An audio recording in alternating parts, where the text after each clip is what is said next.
जय श्री राम मित्रों, जय माँ भवानी। आप सभी का हृदय से स्वागत है रामायण राम कथा में। राम कथा सुनने और देखने वाले मेरे सभी प्रियजनों को मेरा कोटि कोटि प्रणाम। सभी माताओं बड़े बुजुर्गों के चरणों में मेरा कोटि कोटि प्रणाम। सभी साधु संतों ऋषि मुनियों के चरणों में मेरा कोटि कोटि प्रणाम। जय जय सीताराम। बोलिए सियावर रामचंद्र की जय। पवन सुत हनुमान की जय। राधे श्याम की जय। गौरा मात की जय। भोलेनाथ की जय। गौ माता की जय। सत्य सनातन धर्म की जय। संत समाज की जय। अपने अपने माता पिता की जय। अपने अपने गुरु भगवान की जय। सभी राम भक्तों की जय। जय जय सीताराम। धर्म की जय हो, अधर्म का विनाश हो, प्राणियों में सद्भावना हो, विश्व का कल्याण हो, भगवान का अवतार हो। गौ माता की जय, भारत माता की जय। हर हर महादेव। जय श्री राम मित्रों, कैसे हैं आप सब। उम्मीद करती हूँ माता रानी की कृपा से, राम जी की कृपा से आप सब आनंद से होंगे। जय श्री राम।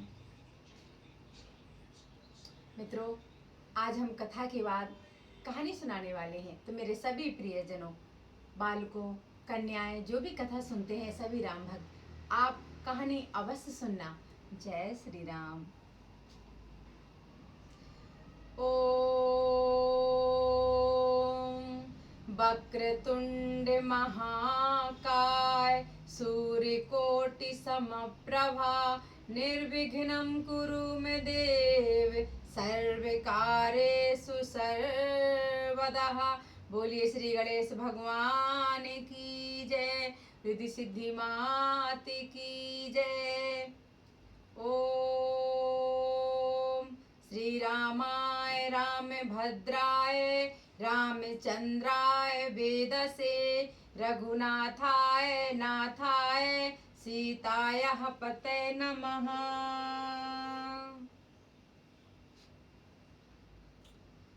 कथा शुरू हम करन लगे, आए वीर हनुमान, राम लखन सीता सहित हृदय बसो भगवान। सियावर रामचंद्र की जय, पवन सुत हनुमान की जय, बालाजी भगवान की जय। जय जय सीताराम।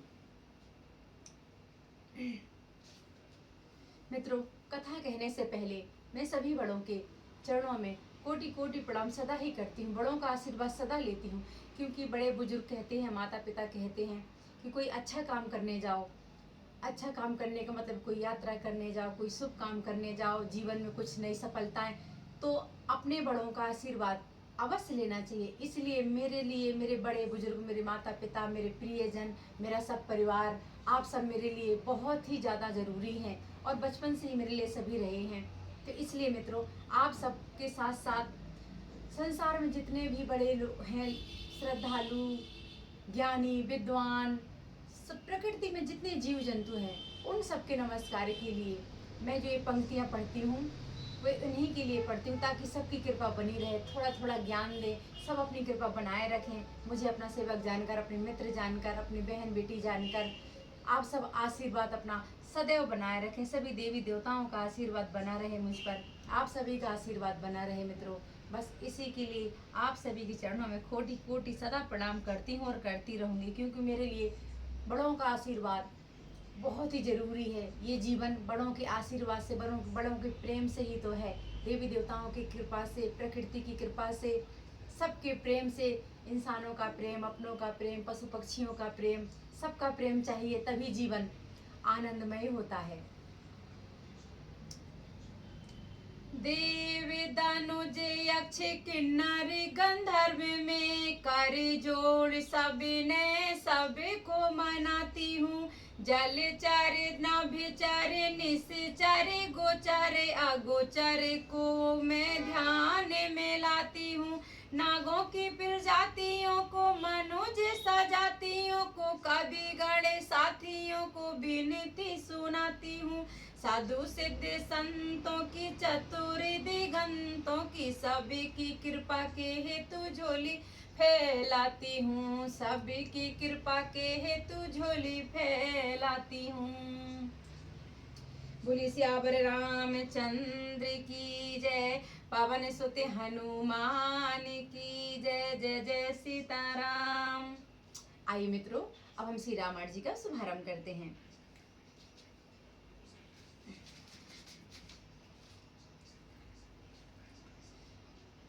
दीन है आशीष मुनि से ओरे अति आनंद अस जानी। लोचन गोचर सुक्रते फले मनहु किए विधि आनी। मंगल भवन अमंगल हारी द्रवहु सो दशरथ अजर बिहारी। मुनीश्वर भारद्वाज जी ने आशीर्वाद दिया। उनके हृदय में ऐसा जानकर अत्यंत आनंद हुआ कि आज विधाता ने श्री सीता जी और लक्ष्मण जी सहित प्रभु श्री रामचंद्र जी के दर्शन कराकर मानो हमारे संपूर्ण पुण्यों के फल को लाकर आंखों के सामने कर दिया हो। मित्रों, भगवान श्री रामचंद्र जी अयोध्या से निकल करके वनवास के लिए प्रस्थान कर चुके हैं। निषाद राज केवट जी ने उनके चरण पखार कर उनको गंगा मैया के पार कर दिया है। भगवान जी धीरे धीरे भ्रमण करते करते तीर्थों के राजा प्रयागराज में पहुंच चुके हैं। मित्रों, मेरे सभी प्रियजनों, मेरी माताएं, आप सब कथा को अवश्य सुने क्योंकि ये कथा बहुत ही मंगलकारी है। कुशल प्रश्न करी आसन दीन्हे पूज प्रेम परिपूरण कीन्हे। कंद मूल फले अंकुर नीके दिए आनी मुनि मनहु अमीके। कुशल पूछकर मुनिराज ने उनको आसन दिए और प्रेम सहित पूजन करके उन्हें संतुष्ट कर दिया। फिर मानो अमृत के ही बने हो ऐसे अच्छे अच्छे कंद मूल फल और अंकुर लाकर दिए। सीय लखन जन सहत सुहाए अति रुचि राम मूल फल खाए। भय विगत श्रम राम सुखारे भारद्वाज मृदु बचन उचारे। सीता जी, लक्ष्मण जी और सेवक गुह सहित श्री रामचंद्र जी ने उन सुंदर मूल फलों को बड़ी रुचि के साथ खाया। थकावट दूर होने से श्री रामचंद्र जी सुखी हो गए। तब भारद्वाज जी ने उनसे कोमल वचन कहे। आज सफल तप तीरथ त्यागु आज सुफल जप जोग बिरागु। सफल सखल शुभ साधन साजु राम तुम्हि अवलोकत आजू। हे राम, आपका दर्शन करते ही आज मेरा तप, तीर्थ सेवन और त्याग सफल हो गया। आज मेरा जप, योग और वैराग्य सफल हो गया और आज मेरे संपूर्ण शुभ साधनों का समुदाय भी सफल हो गया। लाभे अवधि सुखे अवधि न दूजी तुम्हेरे दर से आस सब पूजी। अबे करी कृपा देहूं बरे एहूं निज पद सर सिज सहज सनेहू। लाभ की सीमा और सुख की सीमा प्रभु के दर्शन को छोड़कर दूसरी कुछ भी नहीं है। आपके दर्शन से मेरी सब आशाएं पूर्ण हो गईं। आप कृपा करके यह वरदान दीजिए कि आपके चरण कमलों में मेरा स्वाभाविक ही प्रेम हो। करम बचन मन छाड़ छलू जब लग जनो न तुम्हार। तब लग सुख सपने हूँ नहीं किए कोटि उपचार। मंगल मंगल भवन अमंगल हारी, द्रवहु सो दशरथ अजिर बिहारी। जब तक कर्म वचन और मन से छल छोड़कर मनुष्य आपका दास नहीं हो जाता, तब तक करोड़ों उपाय करने से भी स्वप्न में भी वह सुख नहीं पा सकता। सुने मुनि बचन राम सकुचाने, भाव भगति आनंद अघाने, तबे रघुबीर मुनि सुजसु सुहावा, कोटि भांति कहे सबहि सुनावा। मुनि के वचन सुनकर उनकी भाव भक्ति के कारण आनंद से तृप्त हुए भगवान श्री रामचंद्र जी लीला की दृष्टि से सकुचा गए। तब अपने ऐश्वर्य को छिपाते हुए श्री रामचंद्र जी ने भारद्वाज मुनि का सुंदर सुयस करोड़ों अनेकों प्रकार से कहकर सबको सुनाया। सो बड़े सो सब गुण गण गेहूं, जेहि मुनि से तुम्हें आदर देहूं। मुनि रघुबीर परस पर नवहि, बचन अगोचर सुख अनुभवहि। उन्होंने कहा, हे मुनीश्वर, जिसको आप आदर दे रहे हैं वही बड़ा है और वही सब गुण समूहों का घर है। इस प्रकार श्री राम जी और मुनि भारद्वाज जी दोनों परस्पर विनम्र हो रहे हैं और अनिवर्चनीय सुख का अनुभव कर रहे हैं। यह सुधि पाई प्रयाग निवासी, बटु तापस मुनि सेध उदासी। भारद्वाज आश्रम सबे आए, देखन दशरथ सुवन सुहाए।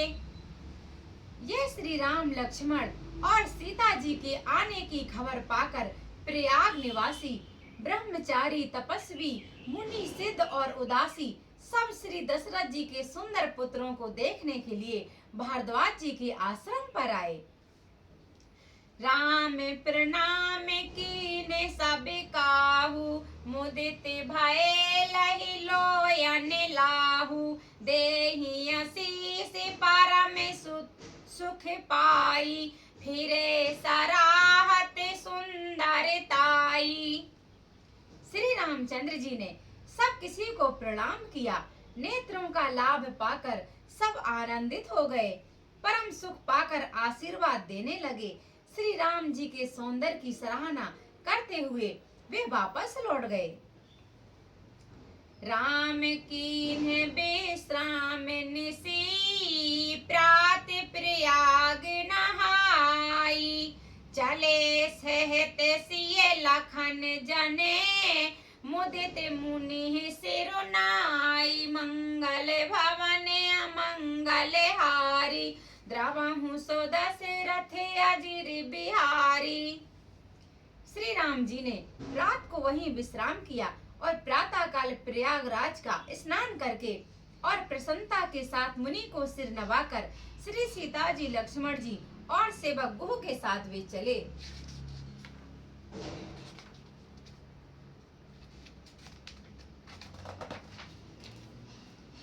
राम सप्रेम कएहु मुनि पाही, नाथ कएहु हम के ही मग जाही। मुनि मन बिहसि राम सन कयहि, सुगम सकल मग तुम्हें कछु आयाही।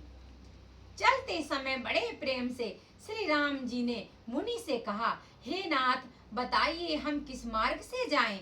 मुनि मन में हंसकर श्री रामचंद्र जी से कहते हैं कि आपके लिए तो सभी मार्ग सुगम हैं। साथ लागी मुनि से बुलाए, सुने मन मुदित 50 आए। सबिन राम पर प्रेम अपारा, सकल कयहि मगु दीखे हमारा। फिर उनके साथ के लिए मुनि ने शिष्यों को बुलाया। साथ जाने की बात सुनते ही चित्त में हर्षित हो कोई 50 शिष्य आ गए। सभी का श्री राम जी पर अपार प्रेम है। सभी कहते हैं कि मार्ग हमारा देखा हुआ है। मुनि बटु चारि संग तब दीन्हे, जिन्हें बहु जन्म सुकृत सब कीन्हे। करि प्रणाम ऋषि आयसु पाई, प्रमुदित हृदय चले रघुराई। तब मुनि ने चुनकर 4 ब्रह्मचारियों को साथ कर दिया, जिन्होंने बहुत जन्मों तक सब सुकृत पुण्य किए थे। श्री रघुनाथ जी प्रणाम कर और ऋषि की आज्ञा पाकर हृदय में बड़े ही आनंदित होकर चले। ग्राम निकट जब निक सही जाई, देखहि दरसु नारी नर धाई। होहि सनाथ जन्म फल पाई, फिरहि दुखित मनु संग पठाई। जब वे किसी गांव के पास होकर निकलते हैं, तब स्त्री पुरुष दौड़कर उनके रूप को देखने लगते हैं। जन्म का फल पाकर वे सदा के अनाथ सनाथ हो जाते हैं और मन को नाथ के साथ भेजकर शरीर से साथ न रहने का कारण दुखी होकर लौट आते हैं। विदा किए बटु विनय करी, फिरे पाई मन काम। उतरी नहाए जमुन जले, जो शरीर सम श्याम। मंगल भवन अमंगल हारी, द्रवहु सो दशरथ अजिर बिहारी।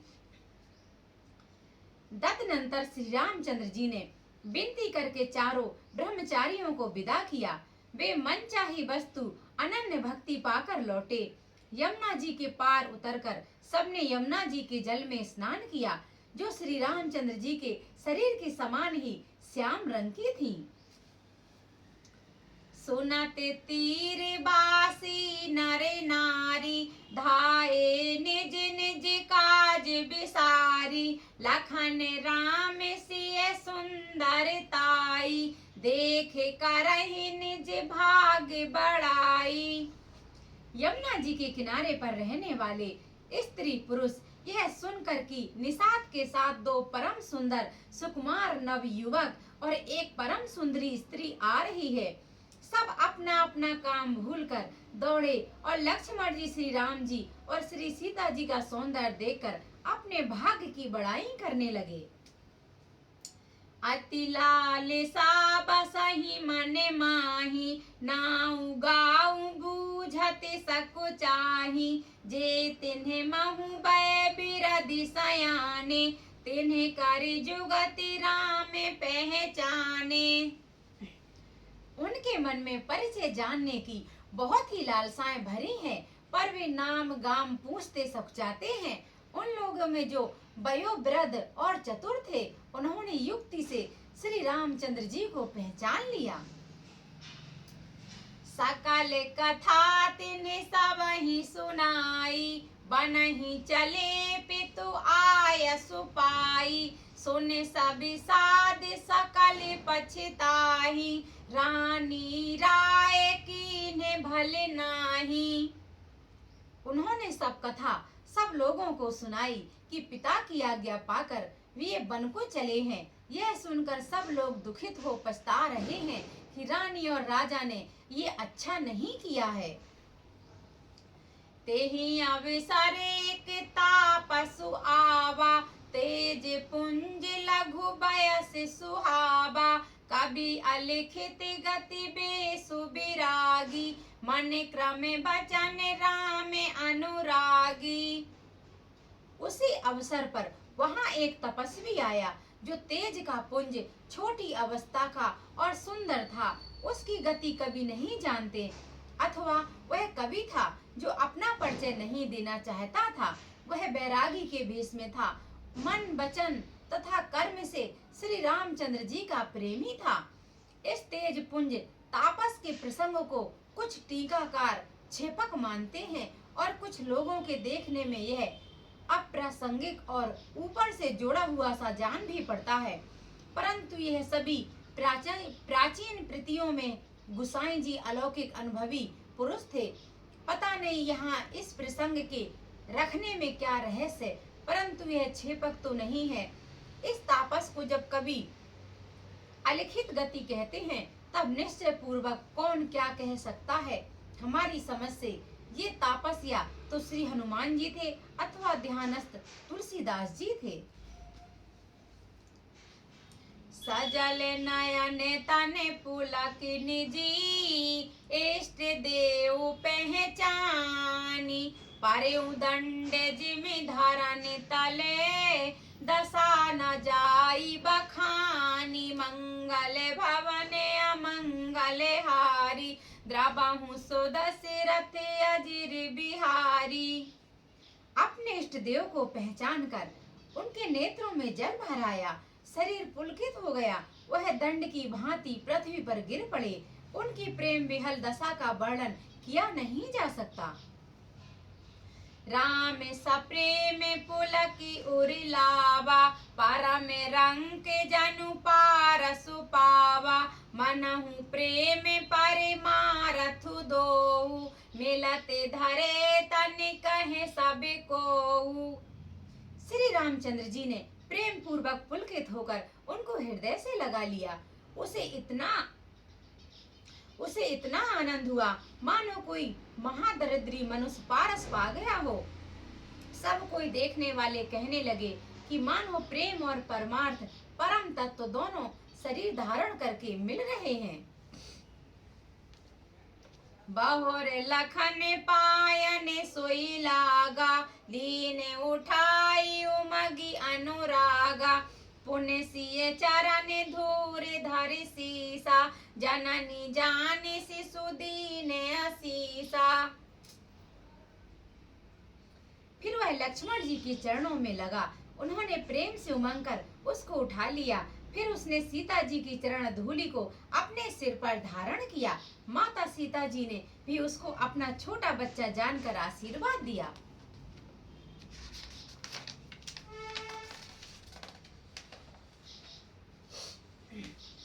कीन्ह निषाद दंडवत तेहि, मिलिउ मुदित लखि राम सनेहि। पियत नयन पुटि रूप पीयूषा, मुदित सुअवसनु पाई जिमि भूखा। फिर निषाद राज ने उनको दंडवत की। श्री रामचंद्र जी का प्रेमी जानकर वह उस निषाद से आनंदित होकर मिला। वह तपस्वी अपने नेत्र रूपी दोनों से श्री रामचंद्र की सौंदर्य सुधा का पान करने लगा और ऐसा आनंदित हुआ जैसे कोई भूखा आदमी सुंदर भोजन पाकर आनंदित होता है। ते पितु मातु कहूँ सखी कैसे, जिन पठय बन बालक ऐसे। राम लखन सिय रूप निहारी, होहि स्नेह बिकल नर नारी।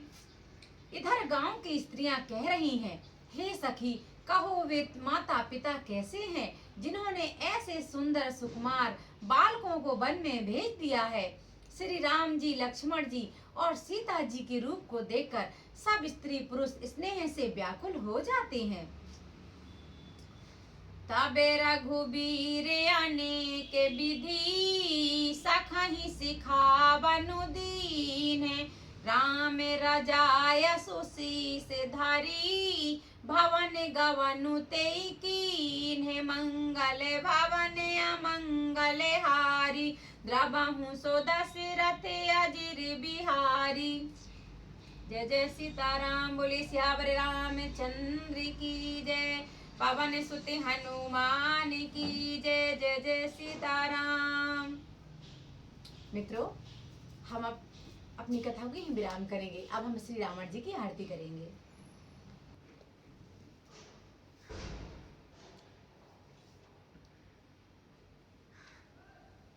आरती श्री रामायण जी की, कीरति कलित ललित सिय पी की। गावत ब्रह्मादि मुनि नारद, वाल्मीकि विज्ञान विशारद। सुख सनकादि से अरु सारद, बरन पवन सुत कीरति की।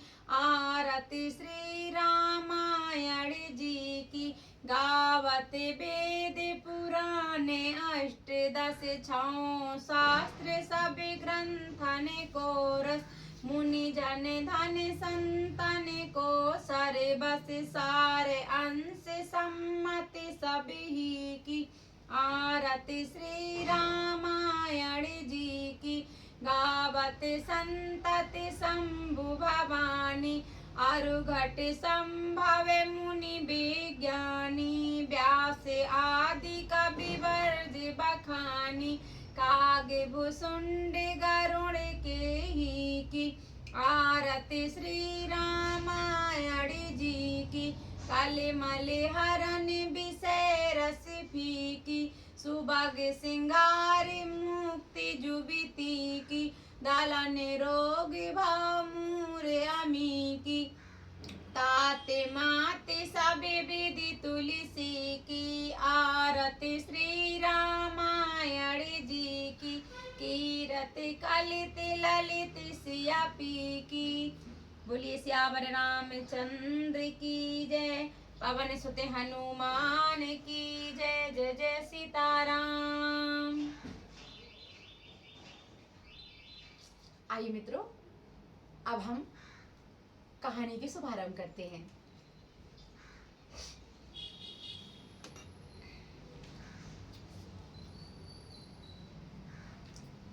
मित्रों, ये कहानी बहुत ही आनंदकारी है।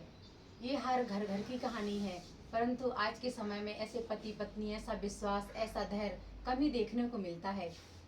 ये उन लोगों की गलती भी नहीं है मित्रों, क्योंकि समय ही ऐसा है, तो शायद लोग धीरज नहीं रख पाते। तो मित्रों, ये कहानी बहुत ही लाभदायक है, आनंदकारी है। प्राचीन समय की बात है मित्रों। एक पति पत्नी एक गांव में जंगल के बाहर रहा करते थे। उनके पास ज़्यादा कुछ नहीं था, वो बेचारे बहुत ही ज़्यादा गरीब थे। मित्रों, गरीबी तो क्या होती है ये तो वो लोग जानते हैं जिनको गरीब रहना पड़ता है, जो गरीबी सहते हैं। गरीबी बहुत ही बुरी चीज़ होती है मित्रों, गरीबी से बुरा कुछ नहीं होता है। तो इसलिए मित्रों, वो बेचारे कभी कभार भरपेट भोजन भी नहीं मिल पाता था उनको। वो काम करते थे, अपना जैसे तैसे गुजारा चला रहे थे। उनके पास एक गाय थी, बेचारी गाय का ही वो गाय दूध देती थी, तो कभी कभार उस गाय का ही दूध से अपना गुजारा कर लेते थे। ऐसे धीरे धीरे धीरे धीरे समय बीतता गया, समय बीतता गया। वो दोनों पति पत्नी जो थे दुखी हो गए। एक दिन दोनों बैठ कर के बोले। पत्नी बोली, स्वामी ऐसे कब तक काम चलेगा? हमारे पास है ना यहाँ कमाने का कोई ज़्यादा साधन है नहीं, खाने का कभी हो पाता है कभी नहीं हो पाता। आप काम करने जाते हैं, जो हो पाता हम दोनों के लिए ही हम कमा पाते हैं, और हमारी बेचारी गाय भी भूखी रहती है। आप ऐसा करो, गाय को बेच दो। हम ऐसा करते हैं कि इस गाय को बेच देंगे तो कुछ शायद आ जाए। अब पति ने बेचारे ने क्या करे, स्थिति ही ऐसी थी कि पत्नी की बात को अनसुना भी नहीं कर सकता था। उन दोनों मियाँ बीवी ने, पति पत्नी ने ये बात अपने मन में सोच विचार करके ये समझा कि चलो भाई बेच आते हैं। तो वो बेचारा सुबह सुबह जो थोड़ा सा कुछ बचा था वो जल्दी ही सुबह सुबह निकल गया गाय को लेकर के। लेकिन गाय को ले जाने से पहले वो जो गृहिणी थी, जो पत्नी थी, वो बेचारी गाय को पास जा कर के रोने लगी। मित्रों, प्रेम तो जो करता है ना, वो सिर्फ प्रेम, उससे फर्क नहीं पड़ता जानवर है या इंसान है। प्रेम ऐसी चीज़ है, हमें जिससे बस हो जाती तो हो जाती है। मित्रों, गाय माता तो पूजनीय है। और जब हमारे घर से हम कोई पशु पक्षी या कहीं बेचते हैं या फिर कुछ हो जाता है तो बहुत दुख होता है। वो बेचारी स्त्री भी, वो गृहिणी भी, जब गाय को उसको बहुत ही मजबूरी के हालात में बेचना पड़ा तो वो बहुत दुखी हो गई और गाय के चेहरे से अपना चेहरा लगाकर रोने लग गई।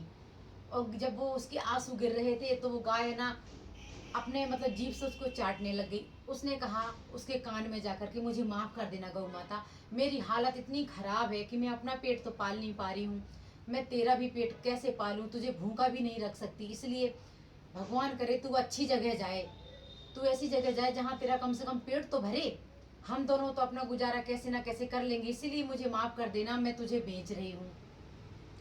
इतना कह के अनमनी धनवनी वो अंदर चली गई और गाय को अपने पति को दे करके, उसने गाय को और अपने पति को घर से बाहर जाने के लिए वो लोग चले गए। अब पति बेचारा चलता चलता दोपहर हो गई, सवेरे सवेरे का निकला, भूखा प्यासा, थोड़ा बहुत जो मिला वो खा लिया घर में, गाय बेचने के लिए निकला। चलते चलते दोपहर हो गई। दोपहर चलते चलते वो बेचारा चलता जा रहा था, तो वहां से एक घोड़ा लिए एक आदमी आया। घोड़े वाले ने पूछा, भैया कहाँ जा रहे हो गाय लेकर के? बोला, भैया बेचने जा रहा हूँ। तो बोले, अच्छा, मैं एक उपाय सुझाऊं, अगर आप माने, आपको अच्छा लगे तो इस पर अमल कीजिए। बोले, भैया बताइए क्या बात है? बोले, आप मुझे अपनी गाय दे दो, गाय के बदले आप घोड़ा ले सकते हो क्या?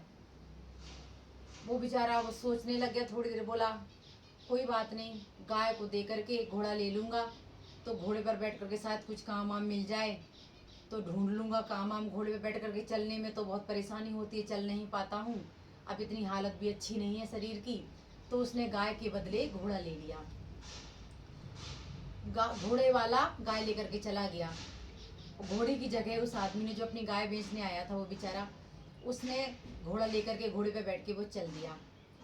अब घोड़ा बेच करके वो जा रहा था, तब तक दोपहर लटक गई।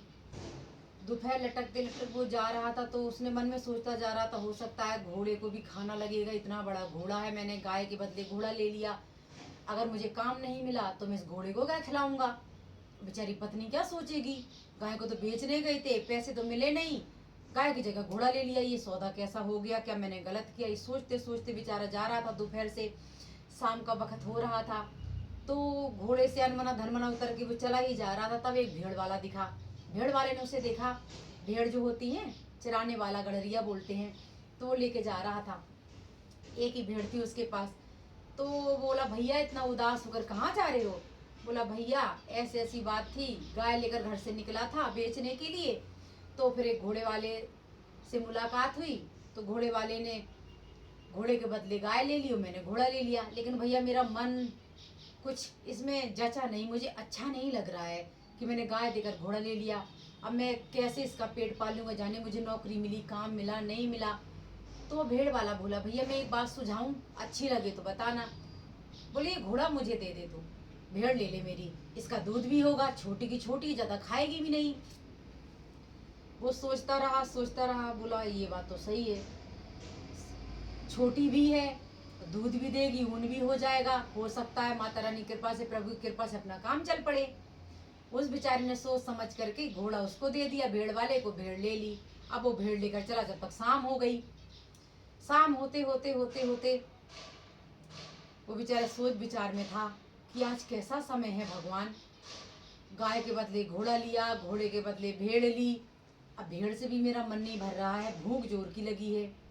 तो चलता चलता चलता चलता शाम के समय चला जा रहा था, एक मुर्गी लेकर के आ रहा था। मुर्गी वाला बड़ा उछलता कूदता चला आ रहा था। उसने उसे उदास देखा, उस बेचारे को जो किसान बेचने आया था अपनी गाय को। बोला, भैया इतना उदास होकर शाम के समय कहाँ जा रहे हो? उसने अपनी पूरी राम कथा सुनाई उसको। अरे बोले, भैया चिंता क्यों करते हो, ऐसा करो, अगर आपको सौदा अच्छा लगा तो आप अपनी भेड़ मुझे दे दो, मेरी मुर्गी ले लो। अब बेचारा वो क्या करे, गरीबी ऐसी चीज होती है इंसान की, वो सोचता है कि थोड़ी सी छोटी सी भी रोशनी, उम्मीद की किरण इंसान को है ना, आगे कुछ अच्छा होगा, आगे कुछ अच्छा होगा की आस में पता नहीं क्या क्या करवा दी थी। बुद्धि भी उसकी बेचारी की सवेर से फिरी हुई थी, भूखा तो था ही, घर से निकला था, दिमाग में चिंता भी थी, पत्नी घर में अकेली थी, 100 चिंताओं से घिरा हुआ मनुष्य। गाय से घोड़ा लिया, घोड़ा से भेड़ ली, अब भेड़ से उसने मुर्गी में बदल ली, मुर्गी वाले को भेड़ दे दी, मुर्गी लेकर के चला आया। मुर्गी लेकर के चला आ रहा था, रात होने को थी, कहीं दूर खाना पक रहा था। अब उस सुगंधित खाना की जब किसी भूखे प्राणी के नाक में सुगंध जाएगी तो मन तो सभी का करेगा, क्योंकि इंसान भूखा तो रह ही नहीं सकता, चाहे संसार में कितनी भी छोटी बड़ी बुरी घटनाएं घट जाए, इस पेट को भोजन तो चाहिए। अब वो बेचारा भूखा, सारे दिन का चिंताओं से ग्रस्त, बंधा हुआ, पत्नी को छोड़ा हुआ, कितनी सारी घटनाएं घटी, आज अजीब सा विचित्र दिन था उसका। वो बेचारा मुर्गी लिए खिंचा हुआ चला गया उस सुगंध की ओर।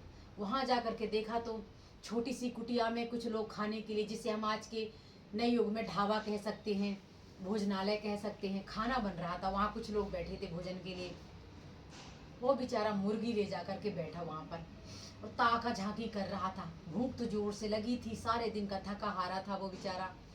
तो वहां का जो मालिक आया, उसने सोचा इसके हाथ में मुर्गी है, ताका झांकी कर रहा है, वो ऐसी हालत है कि भैया ऐसा लग रहा है कि बहुत ही गरीब है, खाना देने के भी पैसे नहीं होंगे इसके पास। तो वो आया, भैया बोले कहाँ से हो, कौन हो, कैसे आए हो?